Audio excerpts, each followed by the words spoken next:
guardi, una frase di San Paolo e lei capisce la massoneria. La sete di denaro è la radice di tutti i mali.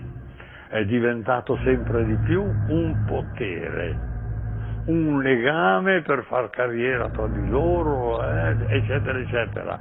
E siamo sinceri, è la massoneria oggi che comanda il mondo.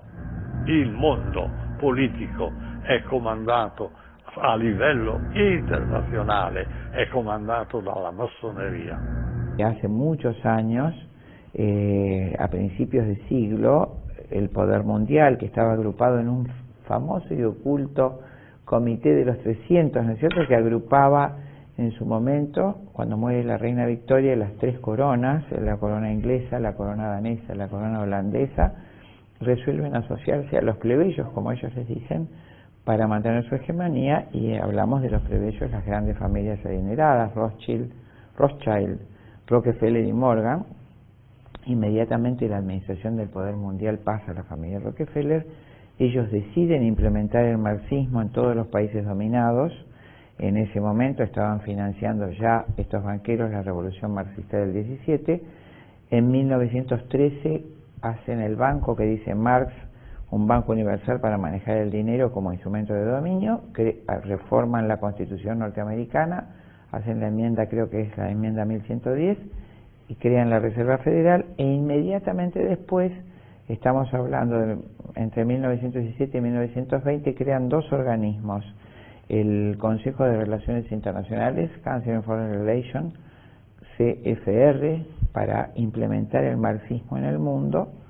Ponen al frente del mismo al famoso marxista teórico Mendel Haus, y crean a su vez el Instituto Tavistock, el Instituto Psiquiátrico Tavistock de control mental y manejo de masas, y ponen al frente del mismo al famoso Freud, Sigmund Freud, donde le piden, Su Majestad Británica le pide el desarrollo de un sistema que rompa con la tradición cristiana y con la familia para poder implementar la revolución marxista, toda vez que ya Engels había dicho dos cosas: que mientras exista la religión católica no se puede hacer la revolución marxista, y mientras exista la familia patriarcal no se puede hacer la revolución marxista. Es decir, él lleva la opresión de clases al lecho conyugal, donde el varón sería el burgués opresor y la mujer la proletaria.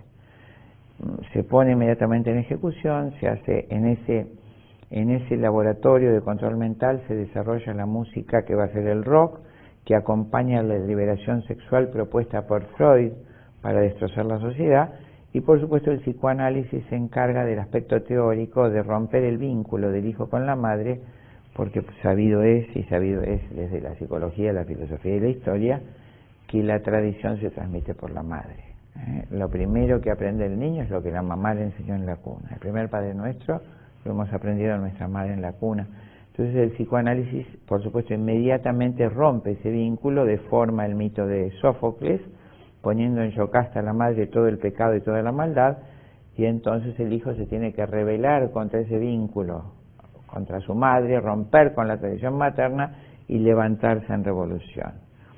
El rock, la liberación sexual, el psicoanálisis van por el mismo camino hasta que se llega a la creación del movimiento hippie en los años 50. Todos esos chicos fueron monitoreados, todo el primer festival de rock, esos chicos que fueron drogados, inducidos a la liberación sexual, fueron todos monitoreados hasta su muerte, y bajo ese control del Instituto Tavistock, que otro día podemos hablar, se logra esta mentalidad con todos los medios de comunicación masivos, se crea esta música, se crea la liberación sexual, se ayuda con el psicoanálisis, se desintegra el vínculo familiar, el vínculo con la tradición, y se convence al joven que la única forma de que sea feliz es liberar sus instintos sexuales, desarrollar.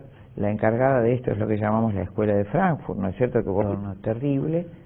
Bueno, se logra eso y empieza en 1950, por supuesto. ¿Cómo hace la mujer para liberarse de la opresión? Primero, tomar los medios de reproducción. Así como el proletario se rebela contra el capitalista tomando los medios de producción, arrebatándolos, haciendo la revolución del proletariado, entonces la mujer se alza contra las dos cosas opresoras, el matrimonio y la responsabilidad, dice Engels y sus seguidores, no ser esposa y no ser madre, las dos cosas que la liberan. Entonces se adueña la píldora de anticonceptiva, cumple en los años 50 un rol fundamental, porque la mujer puede regular su fertilidad independientemente del hombre y se logra la separación del placer sexual de la reproducción, el placer autónomo, para después seguir en esta evolución el placer autónomo entre mujeres, es decir, ya la lesbiana no sería el sexo oprimido, sino que ya no es mujer, entonces se independiza en el sentido revolucionario de la palabra de toda opresión del sexo masculino, que es lo que pasa exactamente ahora, ¿no? En ese panorama, el aborto sería una cosa necesaria cuando la mujer se ve encadenada al varón por un hijo. Entonces vemos al hijo como un enemigo, al sexo, a la relación conyugal como la opresión de la mujer se rebela contra la opresión, no se casa más. Sin marido ni patrón, dicen los movimientos feministas. Y sin Dios. Y sin Dios, por supuesto. Se libera de todo y se libera finalmente de los hijos. Qué horror, ¿no? Para hundirse en el abismo de la soledad. Todas estas mujeres que uno después ve en el consultorio a los 60 años tienen como única opción el suicidio, ya sea... Il tuo sistema è di far apparire alla gente il peccato come una conquista. Addirittura le leggi hanno divulgato l'assassinio dell'aborto, che è un vero omicidio, facendolo passare come un segno del progresso civile. Un segno del progresso, ammazzare. Ma dite un po', la maggior parte della gente segue il demonio così, senza rendersene conto. Però ci sono anche quelli che lo seguono direttamente. Tutti abbiamo sentito parlare di sette sataniche, tutti abbiamo sentito parlare di messe nere. Ci sono persone che si consacrano a Satana, che diventano sacerdoti di Satana. Io ho bucciato nelle consacrazioni a Satana, sono tutte uguali, scritte col sangue: Satana, tu sei mio Dio, mi consacro a te, voglio essere tuo nella vita e nell'eternità, dammi successo, dammi soldi, dammi piaceri, tutto qui. Questa è la consacrazione a Satana. Si nosotros vemos que los preservativos, las Naciones Unidas los compran a estas organizaciones internacionales, por ejemplo, a la India, todas las fábricas de las farmacéuticas, no todas, pero la gran mayoría están en toda la parte de la India. Si ellos compran los preservativos a 10 centavos y nos lo venden a 25 y 30 centavos de dólar, claro que es un negocio que, aparte de que ya me lo están vendiendo, haya un legislador que nos quiera imponer una ley en donde sea obligatorio que en todos los países exista una ley de salud sexual reproductiva que obliga a los colegios, obliga a las instituciones públicas, obliga a todos los estamentos universitarios a que existan dispensadores de anticonceptivos. Entonces vamos a suponer un colegio, por ejemplo en España, que tenga más de 1.500 alumnos. ¿Es o no es un negocio tener 2, 3 dispensadores de preservativos en los baños? Si yo traigo la pastilla de anticoncepción de emergencia y la compro a 0.30 centavos o a $1 y la legalizo para venderla a 8 y 11 dólares, que es el promedio de costo internacional, ¿cuánto estoy ganando solamente en la diferencia de una pastilla de emergencia? Y normalmente lo que venden son 2 pastillas de emergencia de 75 miligramos de levonorgestrel cada una. Vamos a ver, por ejemplo, los DIU o las espirales.